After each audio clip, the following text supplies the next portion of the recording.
Birdie.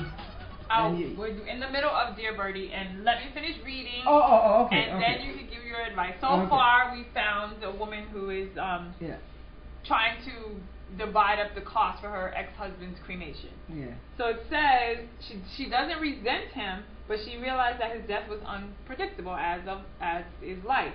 But I do feel bitterly taken advantage of. When I accuse my relatives of false concern,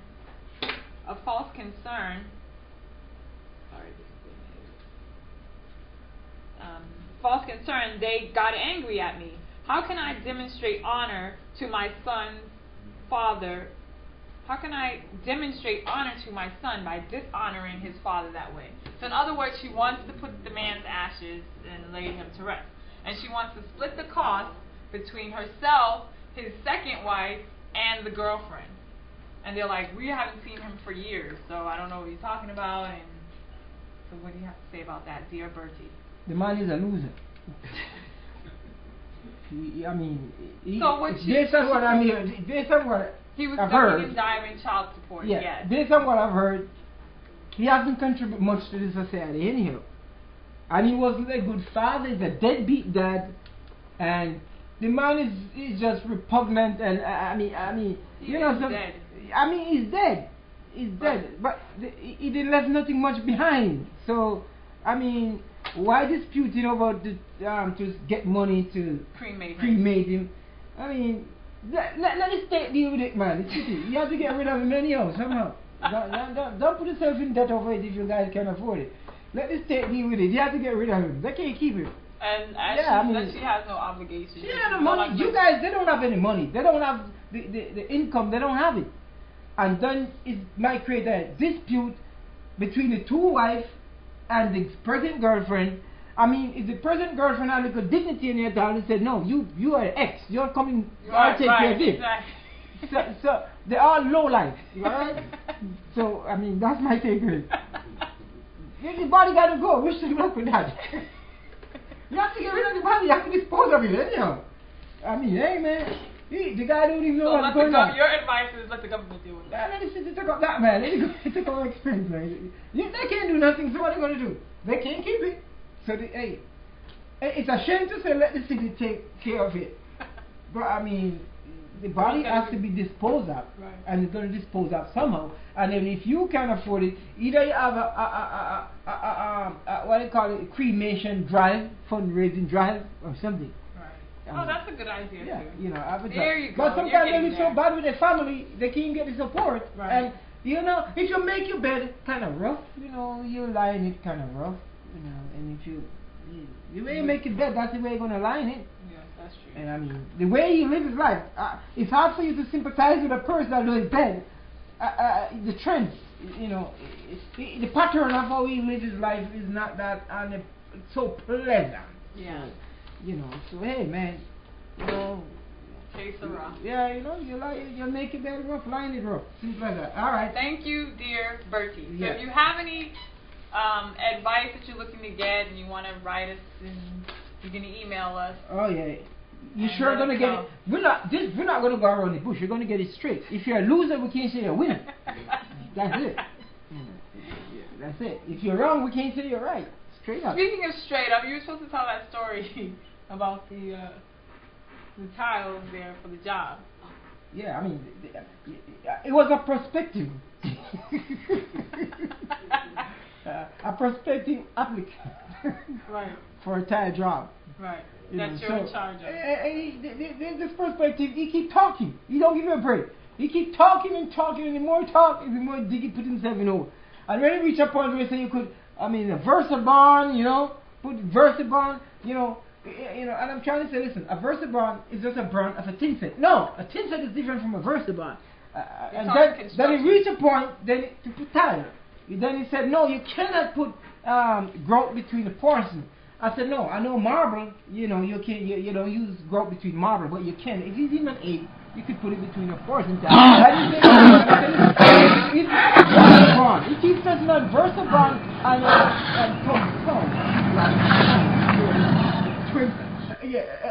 to put on a 20 by 20 tile, and you're going to use a sheetrock compound. when it reached a point, I had to jump in. Yeah, I have to. He reached a point and he said, sheetrock compound. You know, I have to terminate the talk because it was kind of getting, out of control. Because where on earth are you going to put sheetrock compound, plaster to put on a tile, 20 by 20 person tile? That means the person has not the slightest clue. So I changed the subject. Applicant. I changed the subject. Okay. Right. So that was it. So now we're going into our world news versus take us around the world. Yeah, we're going to take you around the world. We're going to take you to Germany. We're going to take you to Saudi Arabia and London. I just love, something. I just love the headlines coming out of London. London is a funny place. I mean, those people must be very happy over there. I mean, they just have some. Is they legalize marijuana over there yet? That could be something to do with it. No, I don't think. But maybe I don't. Maybe some province. What would you tell? London. Listen, once you see certain things start in Europe, is a trend come here. Yes. Because Europe, in London, the motherland for America, the motherland for America. And sometimes, when America coughs, the whole world catch cold or the flu. So, and some of the trends start from there and then come here. And so, what I'm saying, in England, in Saudi Arabia, let me start in Saudi Arabia. There's a Saudi cleric, one of those, anywhere you go in the world, you're going to find the extremists or the right wing or the conservative. You always find those people. So there's in the Saudi Arabia, there's a Saudi cleric that thinks women who drive risk the damage of their ovaries. What? Yes. I don't know where any research come from. So in saying this, women who drive, they risk the damaging their ovaries.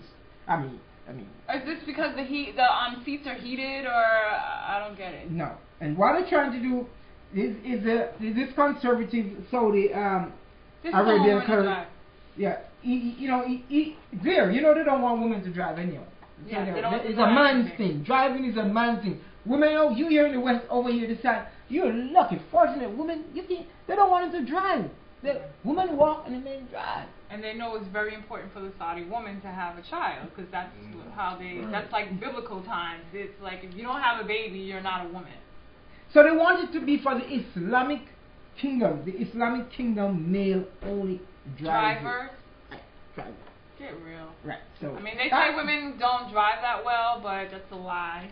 No, but so the women here have so many privileges, and but most in those Arab countries sometimes they can be very rigid, rigid than a woman liberty. So what do you think about women drivers? I'm glad you can drive. I mean, you take the pleasure. I don't even want to go in that. The first time I went to the mall, we were young lovers, The first time I went to the mall, we were young. So the first time I went to the mall, and I see the time wait. They have couches in the malls for men now, so you guys can sit down, you get a massage, relax. I don't like when I went to the mall, anyway, while I was waiting in the mall and walking up with her, we were younger than we old people now. We were like, He's old people now. Disclaimer. I was thinking, you know what, even if you do 2 jobs, I'm going to get her a car. Because this ain't going to happen again. And then from the noise, she started learning to drive and she get her car. She's been driving for a long time. He did lose his patience. I didn't know. I can't get the stick shift. Something I learned a lot in dating when I started dating, because I didn't know when a woman goes to the hairdresser, they spend the entire day. I was like, really? I was like, what's going on here? She going a whole day? I was like, really? Sometimes also the thing come into your mind. Where's she gone? What's up? Yeah, that's until I get used to it. I didn't know, man, until I have to ask my friend, hey man, when you go to the mall, man, hold on, when you go to the hairdresser, she said, boy, it's a whole day thing, man. I didn't know, it's man. It's the dryer that takes up the time. And my hair was long then. I had, they wrap your hair, they put it on the dryer, it takes longer to dry. I didn't know. I learned, I learned over the years.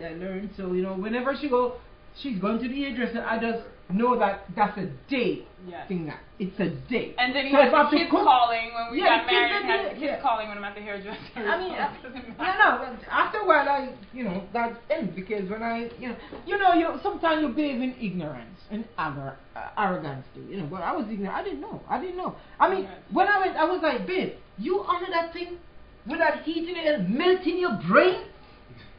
I mean, no wonder when women. I was like, really? I'm glad they're going natural anyway. So women there, their liberty kind of being restricted a bit. So, but I don't mind the drive. I don't mind women driving. I mean, the glass ceiling is for everyone who want to reach the glass ceiling. All right. I love to see women driving big trucks, man. Those 18-wheeler. It ain't gonna happen. No, I know it ain't gonna happen. Like that. Because you have to put your business on the road. She not even going on the expressway. No, she do. You did go on the expressway. I drove to Miami. I'm getting there. Okay, baby steps. The first time she drive on the expressway, the first time she went on the expressway, she drove up to 100 miles per hour. She was following somebody, so they were going. It's done, right? Yes. And she was pulling, man, and she had to reach. I had to drive to Miami. I was tricked into, but I love my children at my church. I'm one of the youth counselors for a church, so I will drive to Miami. I got on the expressway for them. The first time she was, man, Donna was my hands were sore. My hands were sore after because I was gripping the wheel, but I pushed through. You drive. You're good. I didn't take the expressway home though. University get you right back to where I needed to be. And she don't care burning them brakes and burn up the gas as long as she's on the back road. But I'm a brother, we still don't drive an expressway either. I'm a brother. Not just my brother will drivers. take all the back roads. Yeah. And he's a man. You take all the back roads. It don't matter how many gas, how many stoplights. He's not good in the expressway. But you're pretty good driver. We drove in Jamaica. You shouldn't be afraid to drive here when you drove in Jamaica. We drove in Jamaica. The guy come up here and learn to drive. He went back home and said drive. Alright, so this is a problem here. Like the pilots sleeping, having this whole plane filled with passenger and putting it on autopilot. So there was this, that's a common thing going on now. Because when they're doing this is a plane though from a long haul to England. Oh, okay. So so we're in England now. Yeah. So the airliner, those long hauls, so they fall asleep most of the time. We're coming up on a break. So when we come back, we'll get into the story. We'll get into the story about these sleeping pilots. So it's a lot. It's very common, getting common now, man. You're there having a fun time, relaxing, flying, man. It's autopilot. They told them up they're sleeping.